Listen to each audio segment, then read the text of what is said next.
I died once. It happened in the freezing winter of 1982. I collapsed and froze on the front steps of Mark Vance's house while he, my husband, was inside by a warm fire with Sophia Ross from the performing arts troupe. I had knocked on the door for 3 hours, but they simply pretended not to hear me. Then, suddenly, my eyes opened.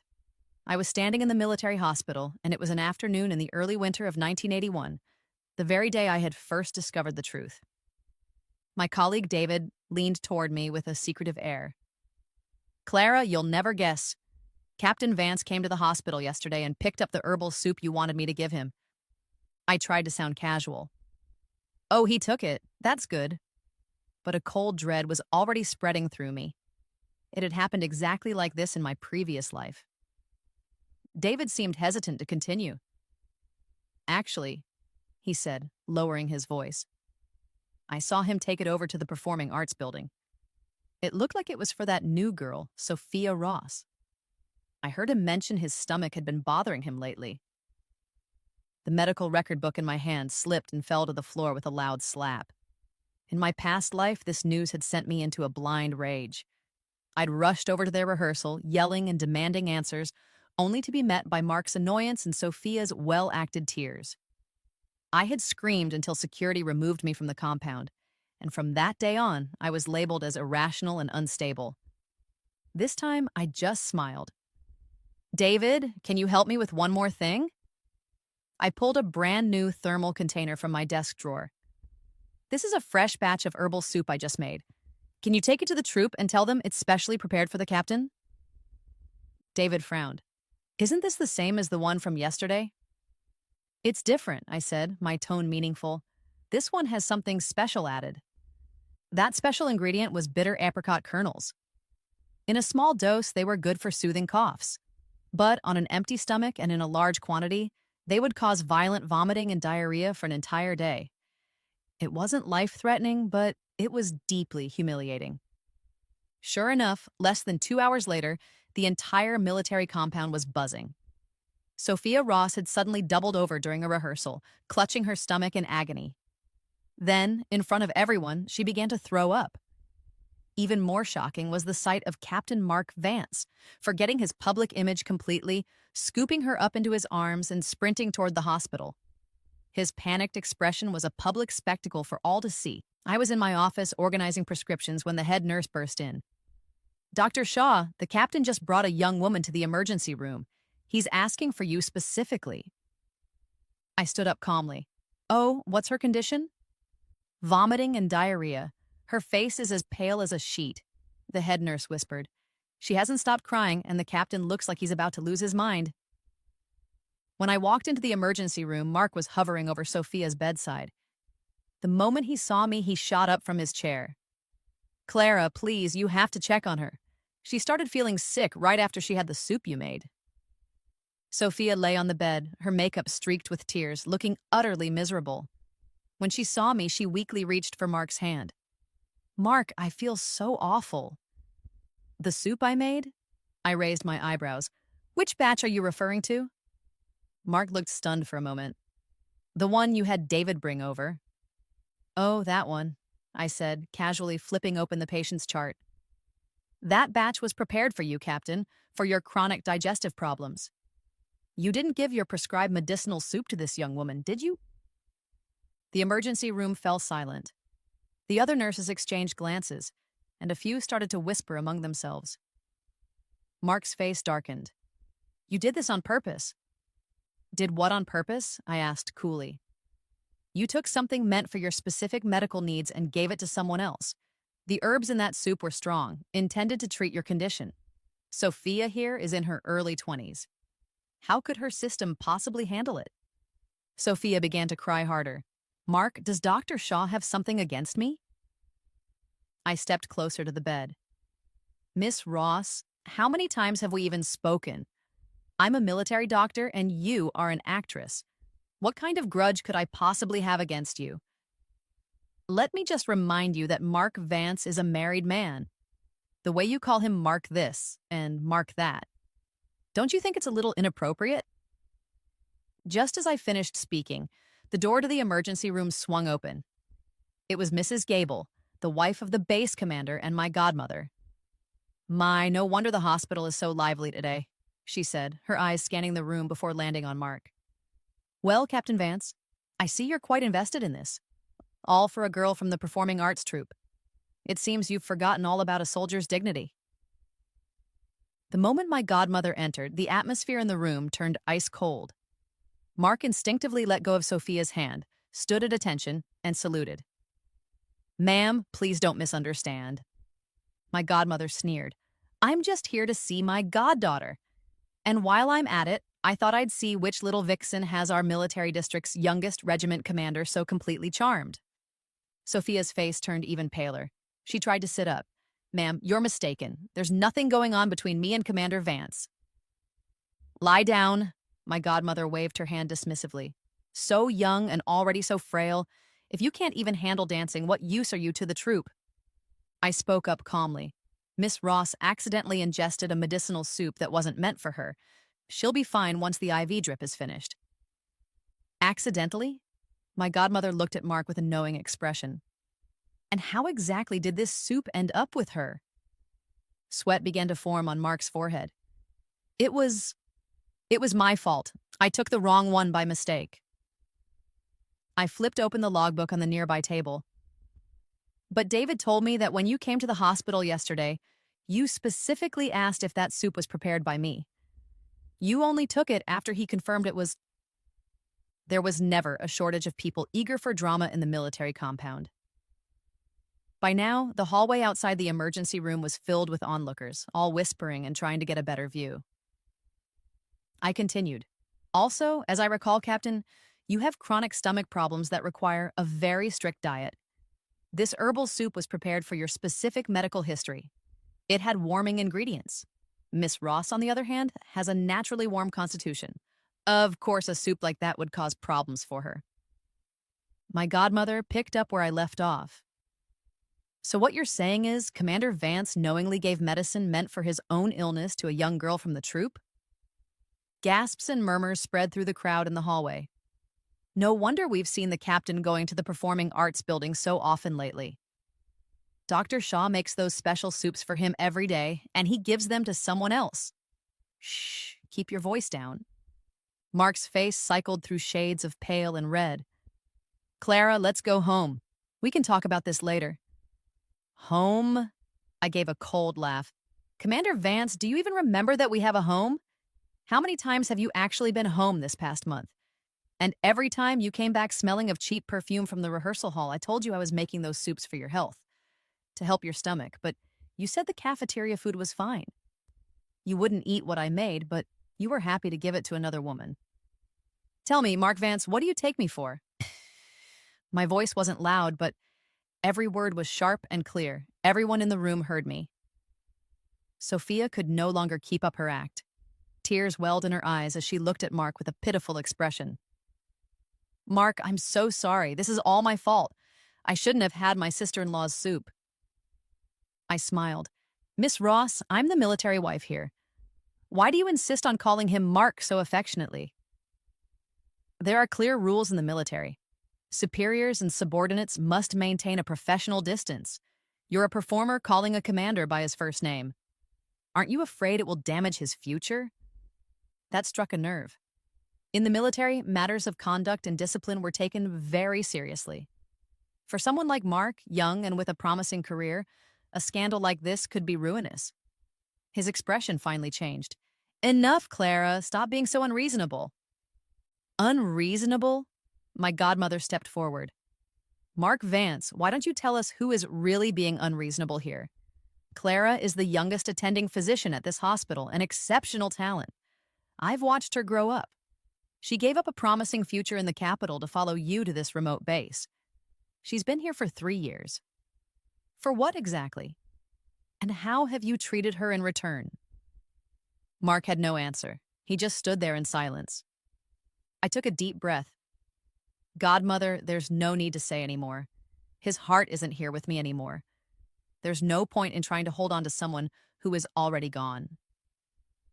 As I turned to leave, I paused and looked back one last time. Oh, and Captain Vance, starting tomorrow? I won't be preparing any more medicinal soup for you. If your stomach acts up, you can find someone else. Perhaps Miss Ross can learn to make soup. She seems to care so much." Behind me, I could hear Sophia's sobbing and Mark's sharp, angry reprimands. I didn't look back.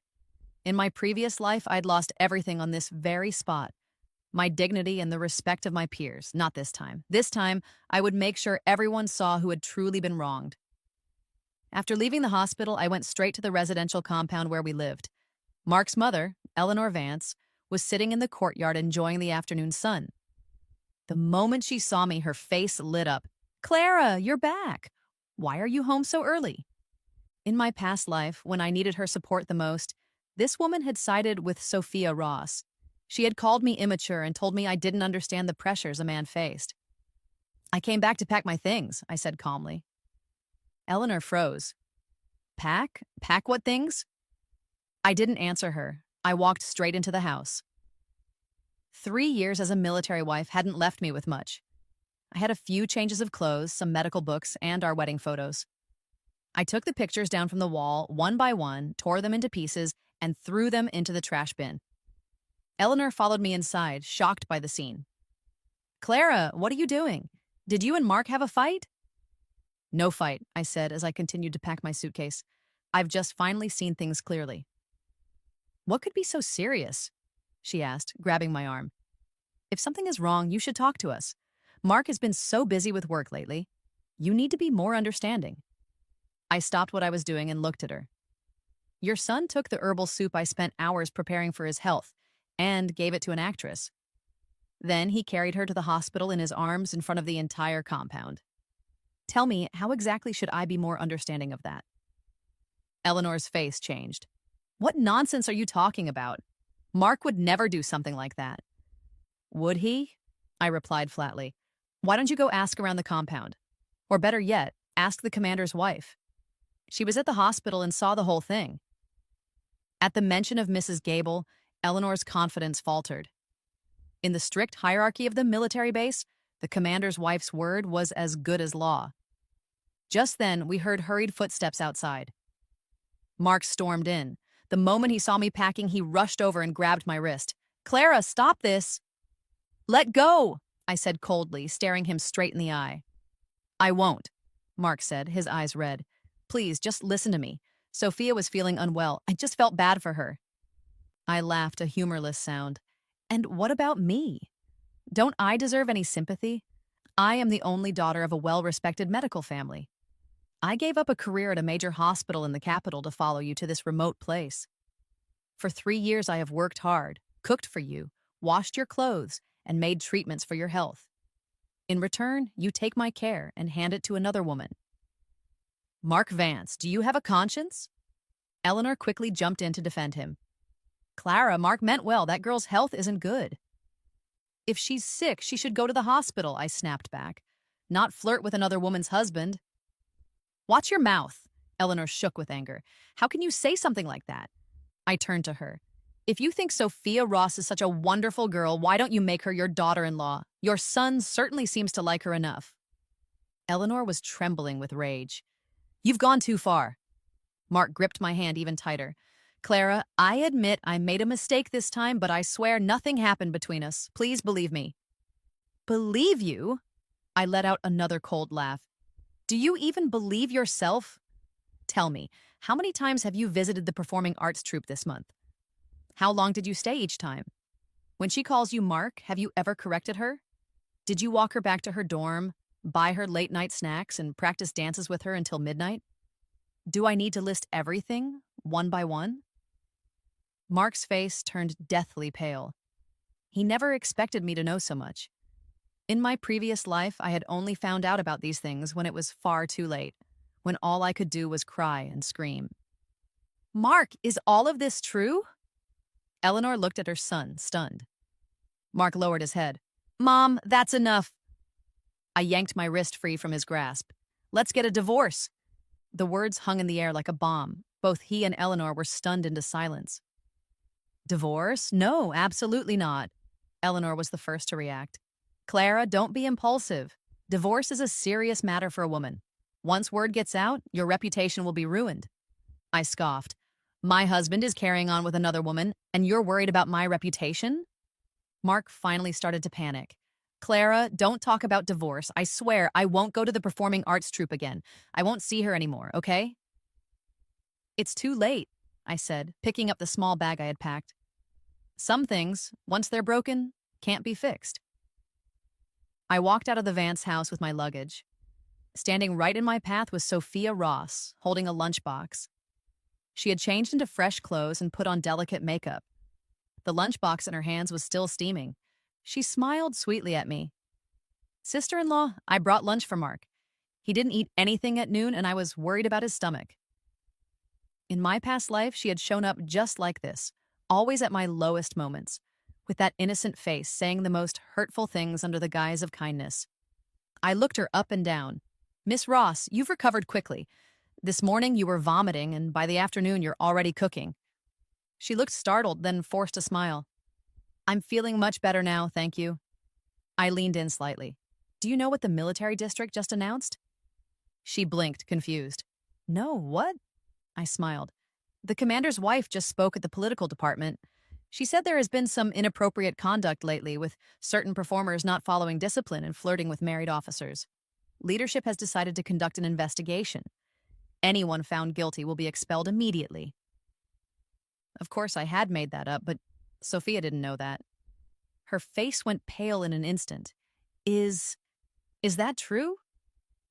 Go ask around if you don't believe me, I said, giving her a long look. Miss Ross, there are some people you should never get involved with. Military marriages are protected by law. Breaking one up is a criminal offense. With that, I walked away, leaving her standing there. Behind me, I heard the sound of the lunchbox crashing to the ground and shattering. I returned to my parents' home. They both worked at the provincial medical university and had bought a small house near the military district for me. When I walked in with my luggage, my father, Robert Shaw, was reading the newspaper. He looked up and frowned. Why are you back? Dad, I said, my voice steady. I'm divorcing Mark. He put down his newspaper and looked at me seriously. What happened? I told him everything from beginning to end. He was silent for a long time after I finished. Have you thought this through? He finally asked. I have. Then do it, he said, standing up. Tomorrow, I'll talk to an old comrade of mine. We'll get the paperwork handled quickly. No one gets to bully my daughter. My mother, Helen, came out from the kitchen when she heard us talking, her eyes immediately turning red. I knew it, she said. We never should have let you marry into the military. I could tell from the start that Mark Vance was no good. Mom, don't cry. I tried to comfort her. This is a good thing. I'm cutting my losses early. Cutting your losses? She wiped her tears. You're already 25. What are you going to do after a divorce? I smiled. Mom, I'm a doctor. I have my skills and my career. My life doesn't end because of a man. The world will keep turning. And that was the truth. In my past life, Mark Vance and Sophia Ross had pushed me into a corner with nowhere to go until I died alone in the cold. This time, I was going to live, and live well, for myself. That same night, Mark came to the house. He stood outside for a long time. My father went out, spoke a few words to him, and Mark left looking defeated. The next day, a new story was spreading through the compound. Apparently, Sophia Ross had gone to the Vance house the night before to bring Mark dinner, only to be verbally torn apart by Eleanor. She had called her a shameless homewrecker. They said Sophia cried and insisted on her innocence, but Eleanor didn't believe a word and cursed her out in front of the whole neighborhood. In the end, Mark had to intervene and send Sophia away. But even that goodbye caused more trouble. Someone saw Mark helping her into a military jeep where they sat and talked for a long time before she left. That was the final straw. In a military compound, scandals involving personal conduct were taken more seriously than anything. A commanding officer being so familiar with an actress was a major problem. If word reached the higher-ups, his career would be over. Sure enough, on the third day, Mark was summoned to the political department for a disciplinary meeting. After he left, he came straight to my parents' house. This time, my dad let him in. Mark walked in, looking pale and tired. Clara, was it you? He asked, his voice strained. Did you report me to the political department? I was reading a medical journal and didn't even look up. That's a strange accusation, Captain Vance. You're afraid of people talking, but you weren't afraid of doing the things that get people talking. We never did anything, he insisted, his eyes red with frustration. Clara, if you keep this up, you'll ruin me. Ruin you? I finally looked up from my book. And who ruined our marriage first? My father gave a cold chuckle from his armchair. And you still have the nerve to show your face here. I've already arranged for the divorce papers. All you have to do is sign them. I'm not signing. Mark looked like a cornered animal. Mr. Shaw, I swear, I know I was wrong. Clara, just give me one more chance. Your promises are worthless to me, I cut in. You already swore you wouldn't go back to the performing arts troupe, and we all saw how that turned out. He had no response. Just then, there was a knock at the door. My mom opened it, and Mrs. Gable walked in. Godmother, I said, standing up. Sit down, she said, waving her hand before her eyes landed on Mark. Captain Vance, I see you're here. Mark stood up straight and saluted. Ma'am, I came to check on Clara. I'm here to check on her too, she said as she sat down. And to let you know that Sophia Ross from the Performing Arts Troupe has been officially reassigned. She's being sent to the Border Defense Troupe. The Border Defense Troupe was known as the harshest, most remote unit in the region. Once someone was sent there, they typically didn't come back for at least 3 years. Mark's face turned even whiter. Why? Why are they sending her there? My godmother sneered. She's a performer, not a soldier, but instead of focusing on her training, she spends her days hanging around your office. Do you think the military tolerates that kind of behavior? But she what? My godmother snapped. Mark Vance, you had better think very carefully. Do you want a future or do you want this woman? This time, the military is taking this seriously. Anyone who challenges the rules of discipline might as well just take off their uniform now. Then she turned to me.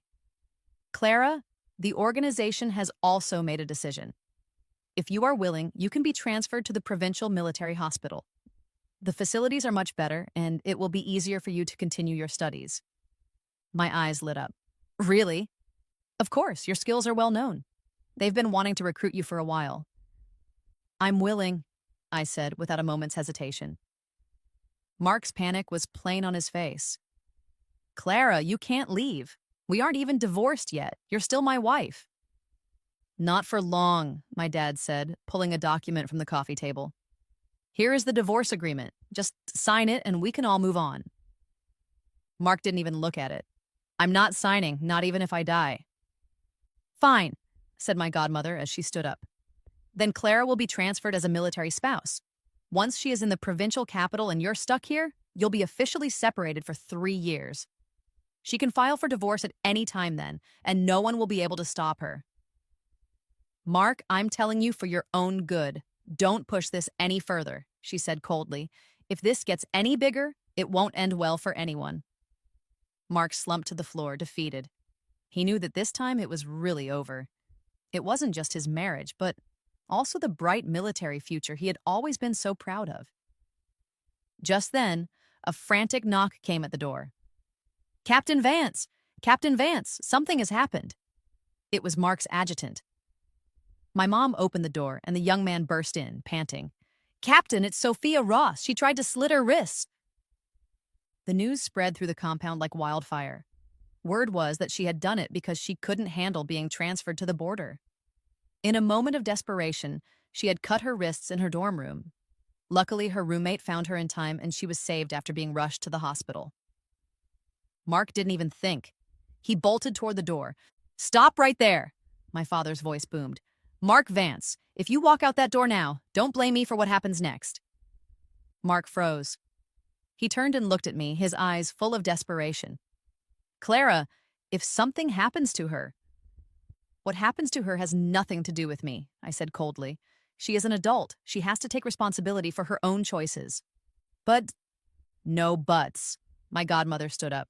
Mark Vance, I'm giving you 2 choices right now. 1, you sign the divorce papers and you 2 part ways peacefully. 2, you refuse to sign and the organization will reassign you to the border unit along with Sophia Ross. You choose. It was a blunt, ruthless threat, but it was very effective. Mark looked as pale as a ghost. He knew she was serious. If he was sent to the border, it would be the end of his career. The shining promise of being the youngest regimental commander would vanish, replaced by endless years in a remote, forgotten outpost. His adjutant was still standing at the doorway, waiting anxiously, but Mark seemed frozen in place. After a long pause, he finally closed his eyes and muttered, "I'll sign." My father immediately handed him the divorce agreement. Mark's hand trembled as he scribbled his name. The signature was barely legible, but it was done. Afterward, he looked at me with a deep, sorrowful expression. "Clara, I'm sorry." Then he left with his adjutant. I knew he was going to the hospital to see her. It was the same as in my last life. Sophia would cry and throw a fit, and Mark would forget everything else to comfort her. But this time, I didn't care anymore. "Congratulations," my godmother said, patting my shoulder. "You're free now." I smiled. "Thank you, godmother." "No need to thank me," she said. "You earned this yourself. The transfer to the provincial military hospital has been approved. You can report there next month. That's a bigger platform. It will take you further." After she left, my mom hugged me and cried. My dad sat to the side, smoking his pipe silently. Through the haze of smoke, I saw him quietly wipe the corner of his eye. "Dad, Mom, I'm fine," I said with a smile, trying to comfort them. This is a new beginning. Yes, a new beginning. In my past life, I was trapped in Mark Vance's shadow, wasting away until I died miserably. But in this life, I was going to walk forward and see the wider world that existed beyond him. That night, new gossip spread. Sophia Ross had caused a huge scene at the hospital, claiming she had tried to end her life for Mark and demanding that he take responsibility for her. Mark was called in for a second conversation with the political department. The result was that he was officially removed from his post as regimental commander and reassigned to a desk job at headquarters. His rank wasn't lowered, but everyone knew his path to promotion had been permanently blocked. And Sophia didn't get what she wanted either. Her suicide attempt was labeled as a deliberate defiance of an organizational reassignment, and she was ordered to report to the border troop early.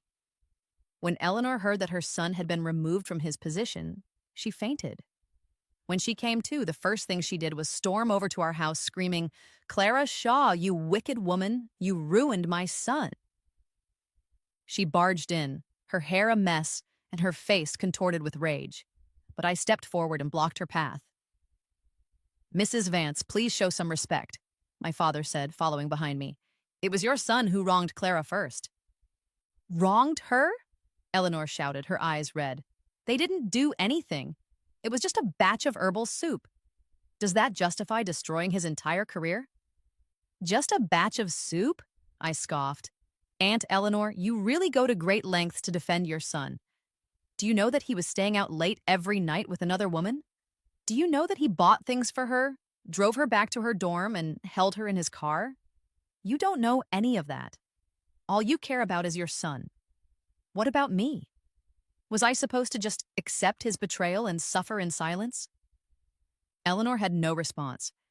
She just stood there, stunned and speechless. On the day I left the military district, Mark came to see me off. He looked worn down and thin, his eyes sunken and a scruffy beard on his face. "Clara!" he called out to me.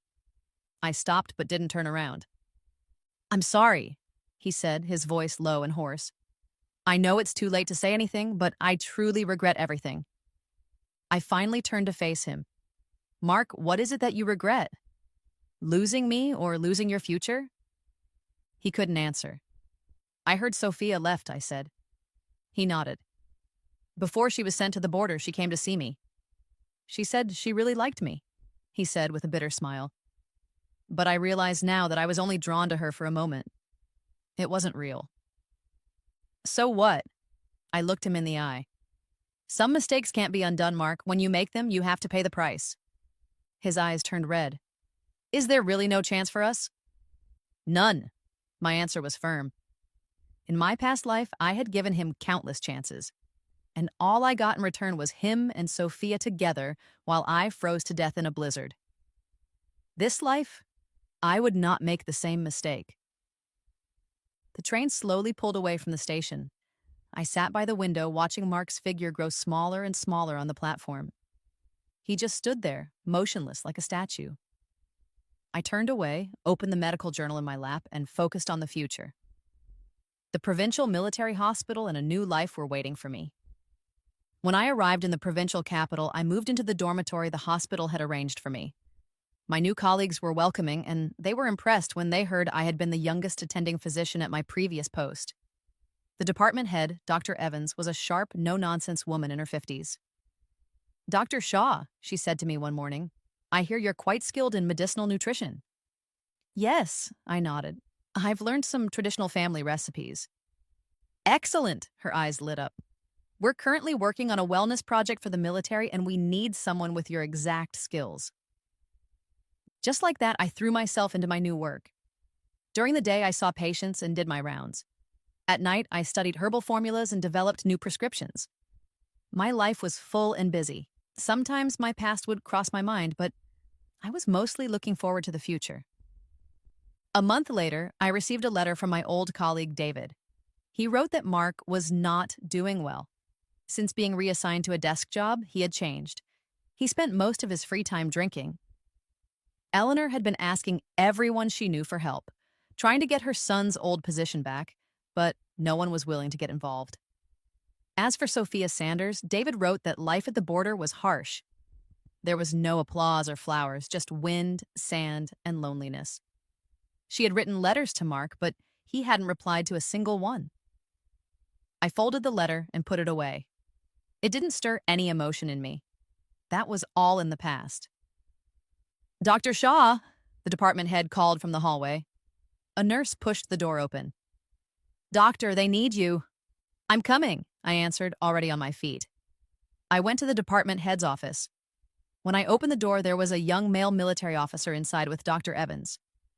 "Clara," Dr. Evans smiled. "Let me introduce you. This is Dr. Leo Maxwell from the General Military Hospital. He's here for a 3-month exchange program." Then she turned to him. "Dr. Maxwell, this is Dr. Clara Shaw from our department." He stood up and extended his hand. "It's nice to meet you. I'm Leo Maxwell." I shook his hand. It was warm and firm. "Dr. Maxwell is a specialist in internal medicine," Dr. Evans added. "While he's here, I'd like you to show him around and help him get settled." "Of course," I nodded. As we stepped out of the office, Leo smiled. "I heard that your work in medicinal nutrition is very well known." I paused. "How did you hear about that?" "I have a friend stationed in your previous district. He mentioned you. He said you were someone with very strong principles." I smiled. "That's very kind of him." Leo's arrival brought a new energy to our department. He was highly skilled but always humble, and he fit in quickly. We often discussed cases together. His knowledge of internal medicine was impressive, and my understanding of medicinal cuisine seemed to surprise him. "Clara," he asked me one day after rounds, "have you ever thought about systemizing your work on medicinal meal therapy?" "Systemizing it?" I echoed. "Yeah," he said seriously. "Document it, create a structure for it. Eventually, it could be expanded across the entire military medical system. It could do a lot of good."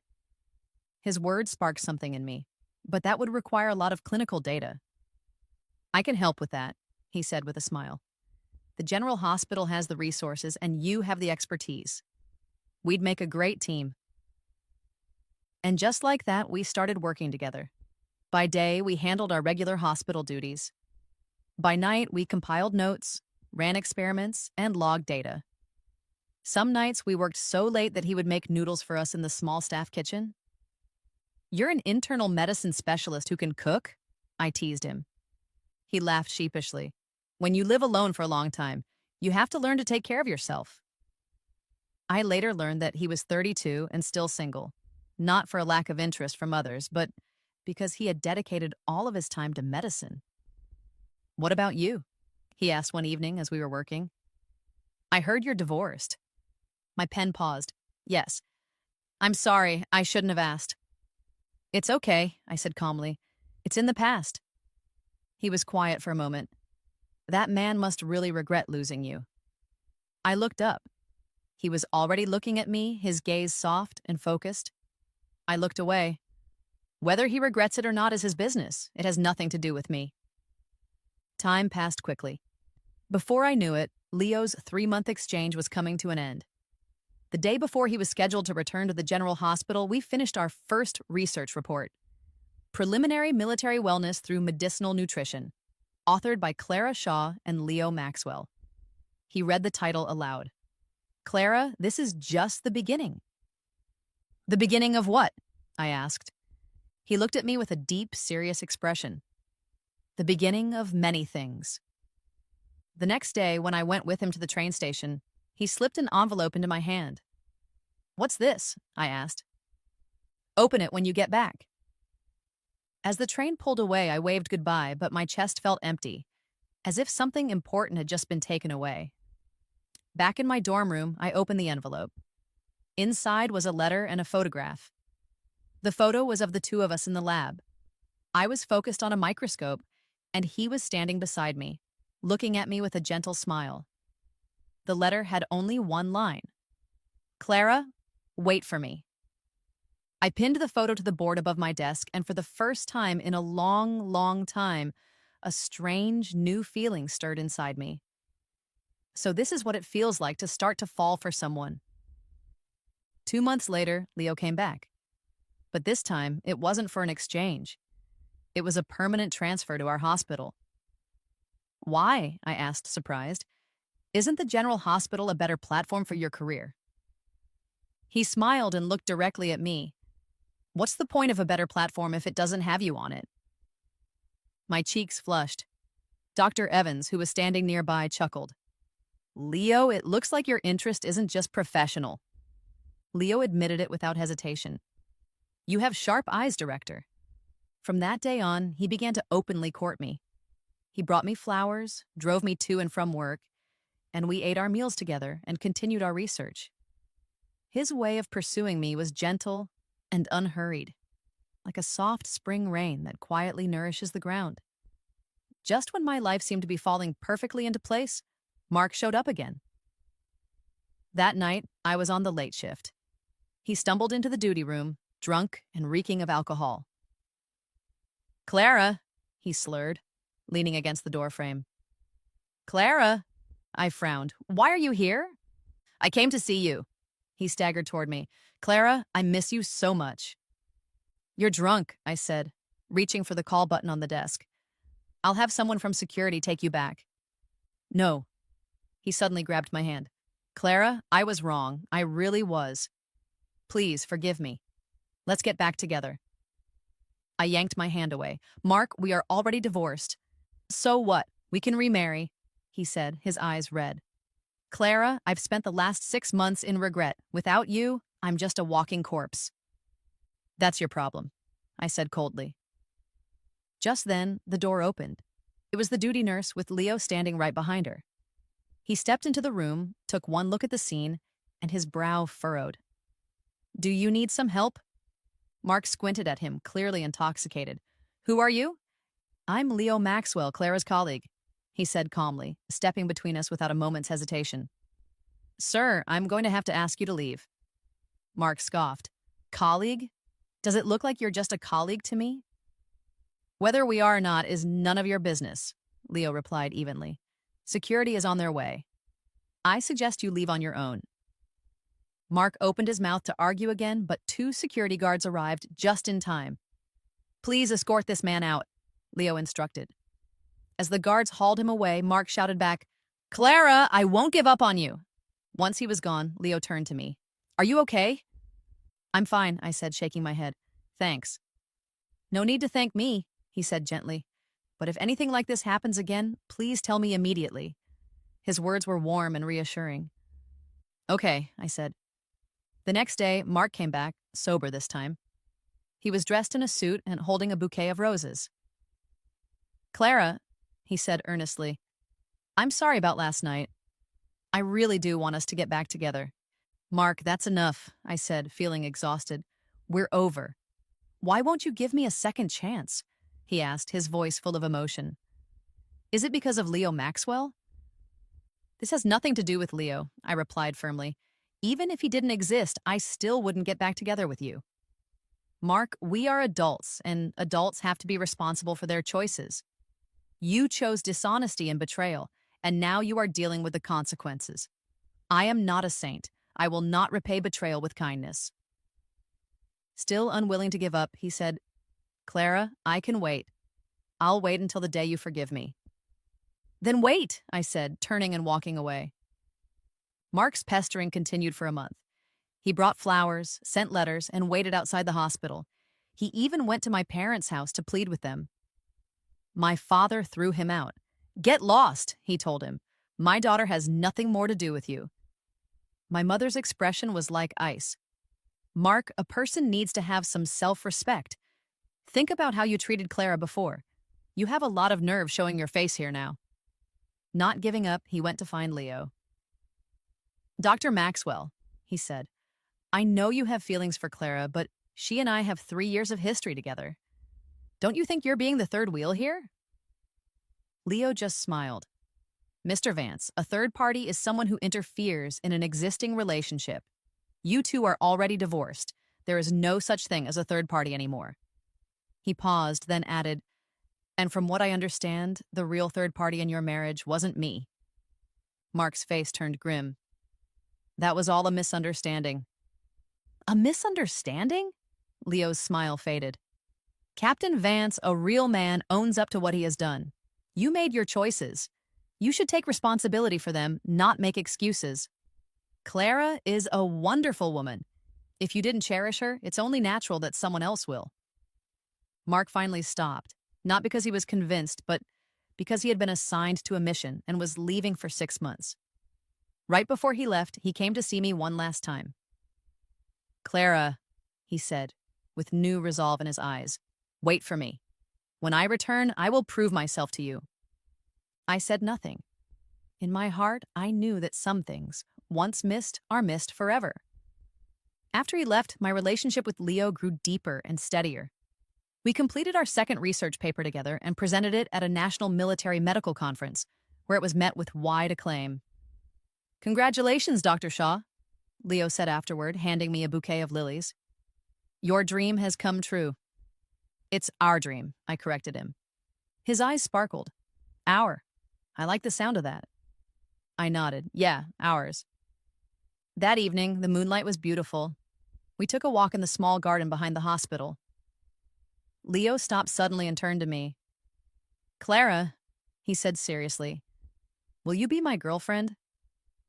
I looked into his sincere eyes and thought about everything we had been through. His kindness, his patience, his respect. Every small detail had made me feel safe and valued. Yes, I whispered. His face lit up like a young boy's. He gently took my hand, and the warmth from his palm went straight to my heart. Our relationship quickly became public knowledge. Our colleagues congratulated us, saying we were a perfect match.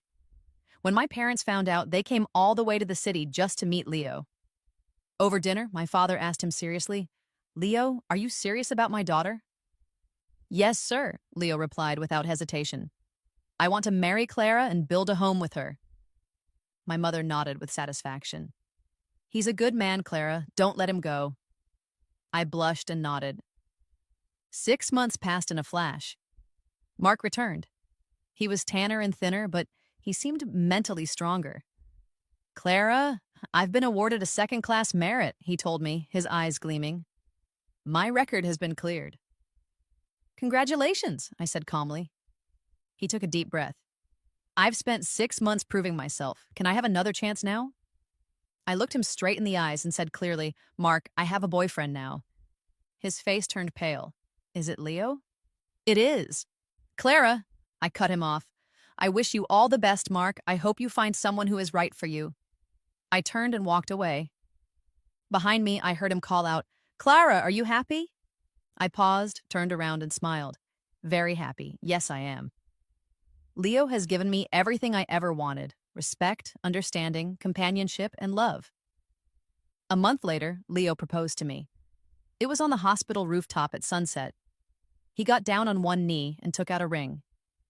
Clara, will you marry me? The setting sun cast a golden glow on his face, and his eyes were full of only me. I will, I said. He stood and embraced me tightly, whispering in my ear, Thank you for giving me this chance. I love you. I closed my eyes, letting the warmth of his arms surround me. For the first time, I felt a happiness that was steady and secure. The pain from my past life had finally become just that, the past. In this life, I would cherish the one who truly loved me and live well. We set our wedding for the autumn. It was a simple, warm, and intimate ceremony with no extravagance, just close friends and family. On the day of the ceremony, my father held my hand and passed me to Leo. His eyes red. "Leo, I'm entrusting Clara to you." "You have my word, sir," Leo said solemnly. "I will take care of her always. I will spend my whole life loving her." When we exchanged rings, I saw my godmother in the audience, wiping away tears. She had watched me grow up, knew everything I had been through, and had now witnessed my rebirth. "Clara has truly found her happiness," I heard her say to someone nearby. Yes, I had. Married life was calm and beautiful. We lived in a modest two-bedroom apartment assigned by the military district. It wasn't large, but it was warm and filled with love. Leo took over all the housework. "Your hands are meant to heal people, not wash dishes," he always told me. Our work in medicinal nutrition also had a breakthrough. The military hospital established a dedicated medicinal wellness department, and I was appointed as its director. "Congratulations, Director Shaw," Leo teased me. "So from now on, I have to call you boss?" I laughed. "Only at the hospital." He leaned in. "Then at home, I'll just call you my wife." And so our days passed, ordinary but full of joy. Until one day, I ran into Sophia Ross at the hospital. She had just returned from the border and looked completely worn out. "Dr. Shaw," she called out to me. I stopped. "Do you need something?" I just wanted to apologize," she said, her head bowed. "For everything that happened back then. I'm sorry." I looked her over. 3 years at the border had stripped away her former softness. Her skin was rough, her face aged. "It's in the past," I said calmly. "I know you won't forgive me," she murmured. "I just wanted to say that you were right. Some people shouldn't be touched." "At least you understand now," I replied. "Better late than never." She lifted her eyes, which were filled with envy. "I heard you were married and that you're very happy." "Yes," I said. "I am." "That's really great," she hesitated. "If only we could start over."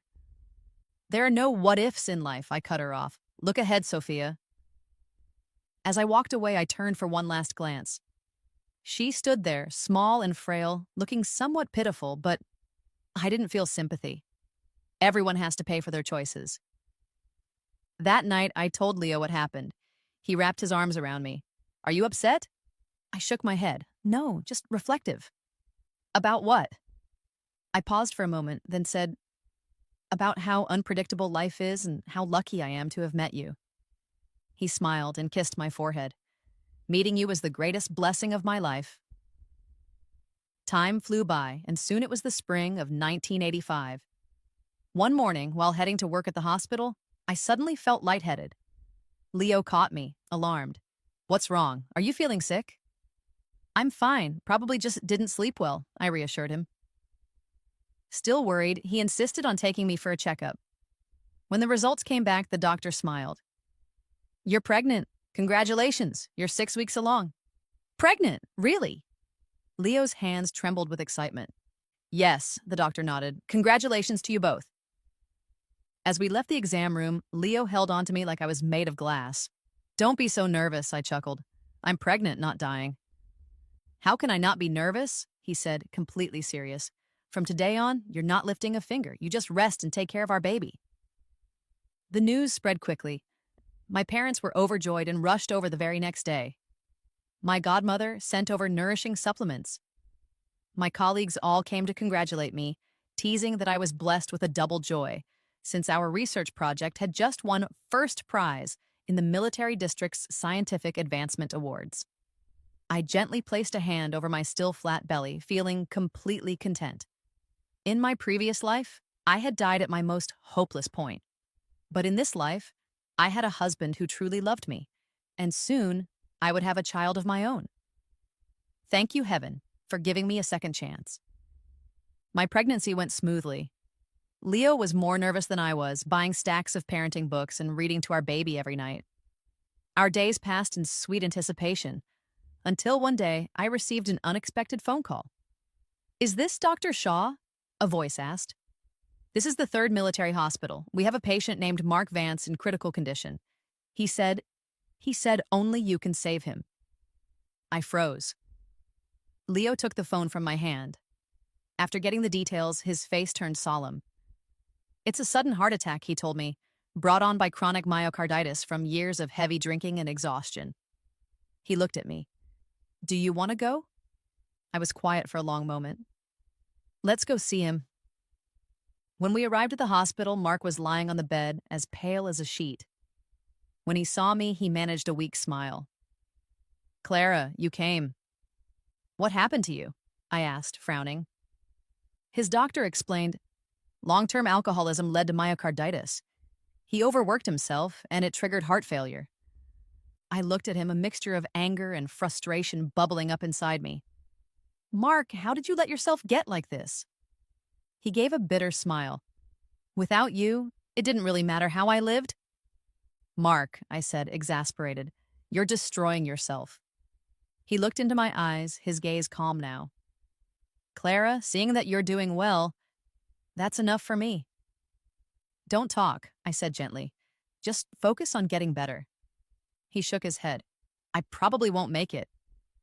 "Don't say that." "I mean it," he said, his breath shaky. "I just wanted to see you one last time, to say I'm sorry." He then turned his gaze to Leo.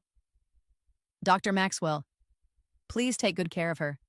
She's the best woman I've ever known. She deserves the best kind of love." Leo grasped his hand. "I will." Mark smiled faintly, and then he closed his eyes. The heart monitor let out a sharp, piercing alarm.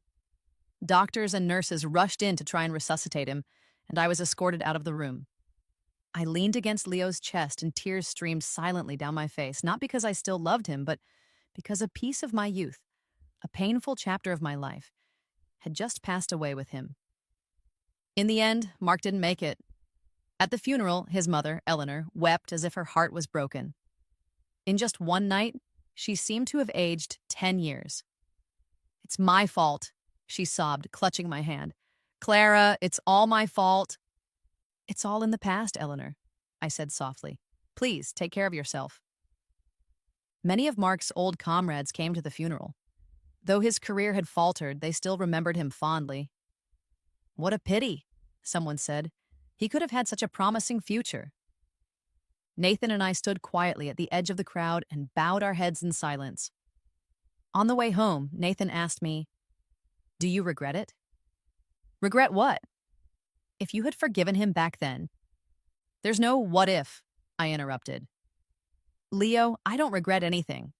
Everyone has to live with the consequences of their choices. He chose betrayal, and I chose to walk away. If I had to do it all over again, I would still make the same choice." He gripped my hand tightly. "Thank you for choosing me." I squeezed his hand back. "No, thank you for showing me what real love feels like." Mark's death was the final punctuation mark on my past. It truly brought that chapter to a close, leaving me free to fully embrace the life I had built, a life of peace, respect, and a love that was steady and true.